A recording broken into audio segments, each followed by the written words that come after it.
when I look at it, I always think that what if every time we said I, we could always remember that I stands for infinite. I had an idea. Oh, infinite had an idea and infinite channeled through me. The collective consciousness, it just came through me. If we could come to the consciousness, I think we'll have world peace. I think the world would be a much better place. And then there's no attachment or ownership thinking that this is mine.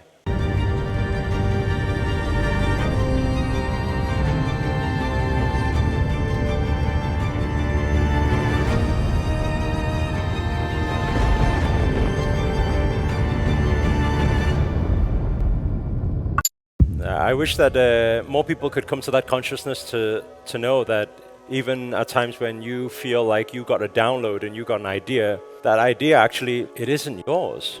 You know, sometimes you're sat there peacefully and something just comes through you. And you just like, wait there a second, I just got an idea. And I think that that word I, can be a little bit dangerous at times, you know. It can create some problems. Because the moment we used I, especially the ego I, it creates separation. It creates jealousy, it creates hate, it creates anger, it creates frustration, it creates a lot of problems. It creates wars.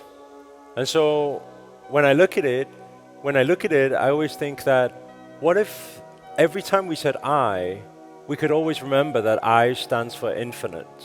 I had an idea. Oh, infinite had an idea and infinite channeled through me. The collective consciousness, it just came through me. If we could come to the consciousness, I think we'll have world peace. I think the world would be a much better place.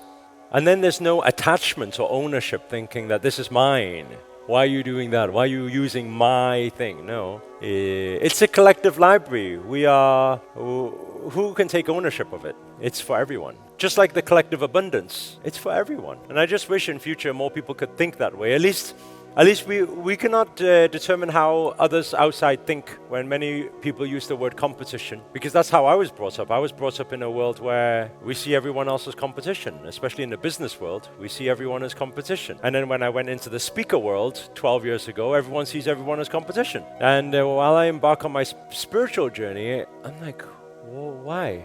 Do you know if we let go, if we let go of that idea of anything being yours, do you know how liberating your life will become? You'll be free. Think of all the things you usually get angry, upset, annoyed, frustrated, stressed about. It's the attachment.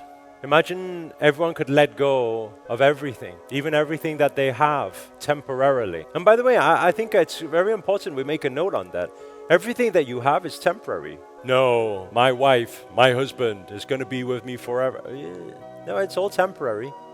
Everything that you have, everything that you see around you, everything you think you own, I can't let it go, I won't let it go, it's mine. No, actually, it's it's all temporary. We are even here temporarily in this existence, in this time. He, she is not yours. Let go. It is not yours. Money is not yours. Even money in your bank account is not yours. Whatever you own, the house you have, it's not yours. The car you have, it's not yours.